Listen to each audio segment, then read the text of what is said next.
먼저 알림 말씀드리겠습니다. 헌금 봉투가 새로운 구역으로 분류되는 작업이 주중에 있을 예정입니다. 금요일까지 준비한 예물 드리시기 위하여 집에 가지고 계신 헌금 봉투 있으시다면 헌금함에 꽂아주시면 분류하는 작업에 용이할 수 있겠습니다.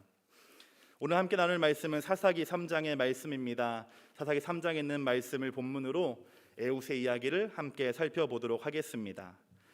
가난한 직공의 아들로 태어나서 제대로 된 정식 교육은 받지 못했고, 그래서 10대부터 영국의 구두 수선공으로 살아왔던 사람이 있습니다. 이 사람의 이름은 윌리엄 캐리입니다. 그는 훗날 인도의 선교사로 자신의 삶을 온전하게 투신하여서 근대 선교의 아버지라고 불리게 된 인물입니다. 이 사람이 이런 말을 남겼습니다. 하나님으로부터 위대한 일을 기대하고 하나님을 위하여 위대한 일을 시도하라.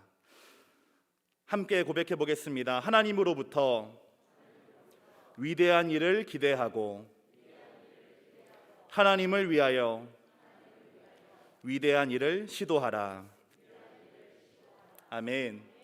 이 말의 첫 번째 뜻은 위대한 일, 역사의 주권은 언제나 하나님께 있다는 뜻일 것입니다. 그러나 그 시작, 이 위대한 역사의 시작은 아주 미약해 보이는 우리의 삶의 작은 시도에서부터 출발한다는 사실을 우리에게 알려주고 있습니다. 그러므로 오늘 우리에게 주어진 삶 속에서 하나님 나라와 영광을 위하여 우리의 부르심을 완수하기 위한 위대한 일들을 시도하시는 여러분 되시기를 바랍니다. 우리의 작은 도전과 우리의 시도를 기뻐하시는 하나님께서 우리는 알 수 없지만 분명하고 정확한 하나님의 때에 오늘의 시도들이 위대한 일로 변하게 하여 주실 줄로 믿습니다. 그 믿음 가지고 위대한 일의 참여자이며 주인공이 되시는 여러분 되시기를 바랍니다. 오늘 함께 읽은 본문은 이스라엘의 두 번째 사사인 에웃의 이야기를 기록하고 있습니다. 여호수아를 필두로 가나안 정복을 마친 이스라엘은 하지만 하나님의 말씀에 온전하게 순종하지 못하였습니다. 가나안에 거류하고 있던 민족들을 모두 진멸하라고 하는 말씀에 온전히 순종하지 못하여서 여전히 불편한 동거와 같은 가나안 민족과 함께 살아가고 있었기 때문입니다. 그 민족들은 사사기의 표현에 빌리자면 옆구리에 있는 가시처럼 늘 신경 쓰이는 존재였고, 때때로는 이스라엘을 침략하고 공격하여 오랜 시간 동안 힘들게 하는 나라가 되었습니다. 이 에웃이라고 하는 인물은 이처럼 이스라엘 역사상 가장 불안정한 시기 중 하나였던 사사시대의 부르심을 받은 인물이었습니다. 이 에웃이 어떤 이인지 한번 살펴보게 되면 에웃은 사사의 전형, 사사의 기본이라고 할 수 있는 첫 번째 사사 온니엘과 여러 가지 면에서 차이점을 보이고 있습니다. 먼저는 온니엘은 유다 지파의 출신이었습니다. 강성한 지파입니다. 그러나 에웃은 베냐민 지파, 규모가 작고 영향력이 작은 지파의 사람이었습니다. 온니엘은 갈렙의 조카이며 그의 사위라고 기록되어 있습니다. 아주 좋은 가문과 지파 출신이 온니엘이었던 것입니다. 반면에 에웃은 유명한 가문의 사람이 아닙니다. 아버지의 이름이 게라라고 기록되어 있는데 성경에는 우리나라 이름으로 따지면 민수와 같이 아주 흔한 이름이 바로 이 아버지의 성함이었습니다. 온니엘은 타고난 용사였습니다. 그래서 여호수아 갈렙과 함께 가나안 정복 전쟁의 선두에 서서 싸웠던 인물이었습니다. 특별히 기랴세벨이라는 성을 점령할 때에 이 온니엘은 큰 공을 세우게 되었습니다. 그러나 에웃은 오늘 본문인 사사기 3장 이전까지는 성경 역사 속에 등장하지 않는 인물이었습니다. 심지어 에웃하면 항상 따라오는 네 글자의 단어가 있습니다. 에웃은 왼손잡이였습니다. 왼손잡이는 1차적으로 하면 왼손을 잘 쓰는 사람이라고 이해할 수가 있겠습니다. 그러나 당시 성경 문화에서는 왼손잡이라고 하는 표현은 오늘 제목과 같이 오른손이 묶인 사람이라는 의미를 가지고 있었습니다. 오른손이 묶인 사람, 오른손이 제한된 사람, 더 나아가서는 오른손에 장애를 가진 사람이 왼손잡이라는 말의 의미였던 것입니다. 그러나 성경은 이처럼 대단한 온니엘은 단 4개의 절만으로 기록한 것에 비하여서 왼손잡이였던 에훗, 출신과 가문이 좋지 않았던 에훗은 19개의 절을 통하여 우리에게 소개하고 있습니다. 뿐만 아니라 온니엘이 다스렸던 기간, 온니엘이 다스리는 동안 평화의 기간은 40년이었지만 이 에훗이 다스리는 동안은 이스라엘이 무려 80년 동안의 평화를 누리게 되었습니다. 이것이 바로 오늘 우리가 이 말씀 속에서 주목해야 할 부분입니다. 가정과 교회와 나라에서 사사와 같이 하나님의 법을 세우고 하나님의 말씀을 따라 살아가며 평화를 이루라고 하는 부르심을 받은 우리가 기억하고 깨달아야 할 점이 이 본문 속에 있기 때문입니다. 이제 왼손잡이 사사, 오른손이 묶인 사람인 에훗을 통하여서 하나님의 사람으로서 기억해야 하는 3가지를 함께 살펴보겠습니다. 이 3가지를 함께 나눌 때에 우리도 에훗과 같이 하나님 앞에 귀하게 쓰임받는 소망을 가지고 함께 말씀을 나누면 좋겠습니다. 첫 번째, 하나님의 사람이 기억해야 될 특징입니다. 함께 고백해 보겠습니다. 불가능은 아무것도 아닙니다. 이 말은 권투 선수 무하마드 알리가 한 말이기도 하면서 스포츠 브랜드의 캠페인 메시지이기도 합니다. 이 말에 딱 들어맞는 사람이 얼마 전에 등장했습니다. 이 사람의 여러 가지 이력과 상황 때문에 매우 화제가 된 인물인데 바로 피트니스 챔피언인 김나윤 씨입니다. 이 사람은 국내 최초로 한 팔이 없는 피트니스 챔피언이 되었습니다. 그리고 무려 27년 동안 진행된 대회에서 4관왕을 차지하는 기염을 토한 인물이기도 합니다. 20대의 여성이 오토바이 사고로 한쪽 팔을 잃게 되었습니다. 이 여성이 한쪽 팔을 잃게 되었다고 하는 것은 헤어 디자이너를 꿈꾸던 이 젊은이에게는 자신의 꿈을 이룰 수 없는 문제가 되었을 뿐만 아니라 앞으로 남아있는 수많은 삶의 희망조차 사라질 법한 그러한 일이었습니다. 그러나 그가 주목한 것은 자신에게 남아있는 가능성이었습니다. 그리고 자신에게 남아있는 여전히 무궁무진하게 활용할 수 있는 나머지 신체였습니다. 이 사람에게 신체적이고 물리적인 문제는 중요한 것이 아니었습니다. 불가능은 이 김나윤 씨에게는 정말로 아무것도 아니었던 것입니다. 잘 알고 계시는 것처럼 같은 양의 물을 보고도 사람들은 저마다 다른 반응을 보입니다. 이것은 생각이 다르고 관점이 다르기 때문입니다. 무엇을 보느냐에 따라서, 무엇에 집중하느냐에 따라서, 무엇에 마음을 뺏기느냐에 따라서 동일한 상황과 문제에 반응하는 것이 전혀 달라지게 된다고 하는 것입니다. 사람의 일조차도 이처럼 생각하기에 따라서, 마음 먹기에 따라서 변할 수가 있는데 하나님께서 불러주시고 인도하시는 우리의 삶은 어떠해야 할까요? 한 컵의 물을 바라보는 관점도 물이 반이나 있네, 혹은 물이 반밖에 없네로 첨예하게 갈라지게 되는데 우리의 삶은 어떠한 마음가짐으로 살아야 하겠느냐라고 하는 것입니다. 이때 우리가 기억해야 할 것은 하나님은 무엇을 보고 계시는가? 하나님은 무엇을 주목하고 계시는가? 이것이 될 것입니다. 하나님의 관점에서 우리를 바라보게 된다면 정말로 불가능, 그것은 아무것도 아니게 될 것이기 때문입니다. 그렇다면 하나님은 우리를 바라보실 때에, 하나님 우리를 보실 때 무엇을 보시겠습니까? 우리의 연약함, 우리의 결핍, 우리의 문제, 하나님 보시는 것이 맞을 것입니다. 그러나 하나님께서 그것들을 보신다고 하여서 너는 이것이 없구나, 너는 저것이 부족하구나, 너에게는 힘이 없고 너에게는 능력이 없고 너는 지혜가 없고 지식이 없고 건강이 없고 물질이 없구나, 그러니 너는 소망이 없는 인생, 불가능한 것이 많은 인생이다, 이렇게 우리에게 말씀하시겠습니까? 결코 그렇지가 않습니다. 오히려 태초부터 이어져 내려오는 하나님의 동일한 말씀과 마음은 그럼에도 불구하고 내 안에는 이것들이 있구나, 그럼에도 불구하고 내게는 여전히 이것들이 남아있구나, 그럼에도 불구하고 너에게는 나를 향한 믿음이 있고 나를 향한 사랑이 있고 세상의 모든 것이 너에게 없다 할지라도 너에게는 내가 함께하고 있다라고 하는 말씀을 우리에게 전해주고 계신 줄로 믿습니다. 에훗에게 그렇기에 부자유한 오른팔은 김나윤 씨의 일처럼 해결할 수 없는 문제였고 한계였습니다.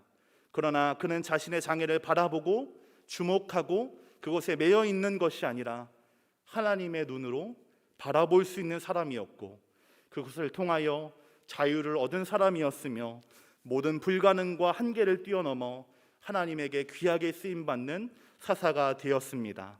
성도 여러분, 여러분이 주목하고 계신 것은 무엇입니까? 여러분은 무엇을 바라보고 계십니까? 우리의 믿음의 눈을 들어 하나님을 바라보게 되기를 소망합니다. 어떠한 일이라 할지라도, 어떠한 문제라 할지라도 그보다 크고 위대하신 하나님께 시선을 두는 저와 여러분 되기를 바랍니다. 그럴 때 우리가 가진 연약함과 한계는 오히려 하나님의 영광을 나타내는 도구가 되어질 줄로 믿습니다. 그래서 고린도후서 12장 9절로 10절 말씀은 우리에게 이렇게 권면하고 있습니다. 믿음을 가지고 한 목소리로 읽겠습니다. 나에게 이르시기를 내 은혜가 내게 족하도다. 이는 내 능력이 약한 데서 온전하여 짐이라 하신지라. 그러므로 도리어 크게 기뻐함으로 나의 여러 약한 것들에 대하여 자랑하리니 이는 그리스도의 능력이 내게 머물게 하려 함이라. 그러므로 내가 그리스도를 위하여 약한 것들과 능욕과 궁핍과 박해와 곤고를 기뻐하노니. 아멘. 연약함과 문제, 여러분의 어려움을 하나님 바라봄으로 맡겨드리고 내어드려서 하나님의 능력과 영광을 나타내시는 성도님들 되시기를 바랍니다. 약한 것을 자랑할 때에 그리스도의 능력이 우리에게 머문다라고 하였습니다. 약할 때 강함이 되시는 하나님과 동행하는 저와 여러분 되기를 소망합니다. 이제 하나님의 사람이 기억해야 할 두 번째 특징을 함께 나누겠습니다. 함께 고백하겠습니다. 위기는 기회입니다. 에훗이 모압 왕에게 바치는 곡물의 책임자인 것처럼 기록된 것으로 보아서 에훗은 이미 민족의 리더이며 사사로 인정받았던 것으로 보입니다. 이러한 에훗이 하는 다음 행동을 우리가 주목하여 볼 필요가 있습니다. 16절 말씀입니다. 16절을 함께 읽겠습니다. 에훗이 길이가 한 규빗 되는 좌우에 날선 칼을 만들어 그의 오른쪽 허벅지 옷 속에 차고. 아멘.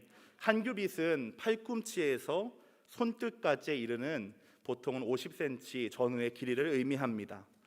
에훗은 이러한 길이의 양날검을 자신의 오른쪽 허벅지에 숨겼습니다. 왜냐하면 이 사람이 왼손잡이였기 때문입니다. 제가 어린 시절까지만 해도 왼손잡이는 아주 특이하고 이상한 사람처럼 생각이 되었습니다. 그래서 혼나기도 한 사람들도 많았고, 어린 마음에 그렇기에 양손을 다 쓰는 친구들이 부러운 적도 있었습니다. 이 왼손잡이라고 하는 것은 특이하고 이상할 뿐만 아니라 더 나아가서는 고쳐야 할 일로 여겨졌고 잘못된 것이라고까지 생각된 일이었습니다. 그래서 그렇게 생각해 보면 대부분의 우리가 사용하는 도구들도 오른손을 기준으로 제작된 것을 알 수가 있습니다. 가위도 오른손이 기준이 되어서 왼손잡이용이 따로 있고, 또 회사에서 많이 사용하는 마우스도 왼손용이 따로 있고, 기타와 바이올린 같은 악기들도 왼손잡이용이 따로 있습니다. 심지어는 음식을 할 때 많이 쓰시는 뒤집개도 왼손잡이용이 있다고 합니다. 이 에훗이 지금 준비했던 칼 또한 마찬가지였습니다. 오른손잡이를 기준으로 제작되었습니다. 그렇기 때문에 대부분의 사람들은 칼을 왼쪽 허리춤이나 왼쪽 다리에 착용했습니다. 그래야지 오른손으로 신속하게 사용할 수 있었기 때문입니다. 그런데 에훗은 이 칼을 오른쪽 허벅지 옷 속에 숨겼습니다. 들키지 않아야 했기 때문입니다. 왜냐하면 오른손이 불편한 에훗은 애당초 검문의 대상이 될 뿐만 아니라 검문을 하더라도 왼쪽 위주로 할 확률이 높았기 때문입니다. 만에 하나의 위험조차도 피하기 위한 지혜를 에훗이 발휘했던 것입니다. 이렇게 왼손잡이라고 하는 자신의 한계와 위기를 기회로 만든 에훗의 능력이 지혜입니다. 민족의 고통을 해결하고 구원하기 위한 사사로 부르심을 받았지만 사실 에훗은 여러 가지 이유 때문에 그에 적합한 인물로는 보이지 않았습니다. 출신이 그리하였고 가문이 그리하였고 자신의 신체적인 문제가 있었기 때문입니다. 그러나 에웃은 이에 굴하지 않고 자신에게 주어진 사명을 완수하기 위하여 고심하고 심사숙고하였습니다. 그 결과 위기일 수 있는 자신의 신체적인 한계를 이용하고 활용할 방법을 찾아냈던 것입니다. 이처럼 모든 상황에서 조급하지 않고 상황을 살펴서 선택하고 행동하는 것을 지혜라고 합니다. 성급하게 결정하지 않았기 때문에 좋은 방법을 찾을 수 있었던 것이고, 자신의 한계와 상황에 매몰되지 않았기 때문에 위기며 장애물처럼 여겨지는 상황 속에서도 최선의 결정을 할 수 있었던 것입니다. 그리고 에웃의 이러한 지혜는 자신의 부르심을 분명하게 아는 사람, 나를 부르신 분이 누구인지 아는 사람에게 하늘로부터 부어지는 것입니다. 에웃이 지금 자신의 한계를 사용했던 이 지혜는 나의 부르심을 아는 사람, 그리고 나를 부르신 분이 누구인지를 확실하게 아는 사람에게 하늘로부터 부어지는 것이라고 하는 것입니다. 바라기는 하나님의 성도이시며 자녀로 부르심을 받은 우리 모두에게도 이 지혜가 충만하기를 소망합니다. 그래서 언제든지 찾아올 수 있는 위기가 우리에게 기회가 되고, 우리의 한계와 위기를 마주할 때마다 필요한 말과 생각이 떠올라서 우리가 맡고 감당해야 할 일들을 넉넉하게 이루게 되기를 소망합니다. 이렇게 위기를 기회로 바꾼 에웃은 더 나아가서 아주 독특하고 발칙한 행동 연기를 하게 됩니다. 왕에게 공물을 바친 이후에 길갈 근처까지 내려갔다가 다시 돌아와서 마치 급하게 전할 말이 있었던 것처럼, 잊은 말이 있는 것처럼 왕에게 말했던 것입니다. 왕이여, 나에게 비밀스러운 일이 당신에게. 완성되지 않는 이 짧은 문장을 통하여서 에웃은 왕의 호기심을 샀습니다. 그래서 왕은 신하들을 물렸고 두 사람이 서로 마주 독대할 기회를 얻게 되었습니다. 에웃이 귓속말을 하는 것처럼 손을 뻗어대자 왕은 의자에서 일어나 그에게로 가까이 다가왔습니다. 바로 그때 에웃은 오른쪽에 숨겨두었던 칼을 꺼내어 왕의 배를 찔렀습니다. 단 한 번뿐일 이 기회에 실수하지 않기 위하여 무수히 상상하고 연습했던 동작이었습니다. 그 연습이 빛을 발했습니다. 정광석화와 같이 배에 꽂힌 칼은 그 끝이 등 뒤로 나올 정도로 아주 깊숙하게 찔렸고, 왕은 소리조차 지르지 못하고 숨을 거두고 말았습니다. 이어지는 행동은 마치 영화의 한 장면처럼 계획대로 진행되어 갑니다. 계획한 대로 현관을 나와 다락의 문을 닫고 점 찍어 두었던 창문으로 탈출합니다.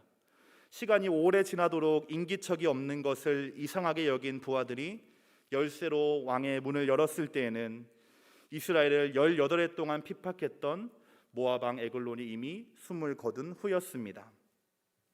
언제나 그러나 분명히 다가올 그 한순간을 위하여 준비하고 기다렸던 노력의 결과였습니다. 서두에 소개해드렸던 윌리엄 캐리의 말에 많은 사람들이 감명을 받았습니다. 왜냐하면 나도 위대한 일의 주인공이 되고 싶었기 때문입니다. 그러나 실제로 위대한 일이 일어나는 것은 쉽게 찾아보기가 어렵습니다.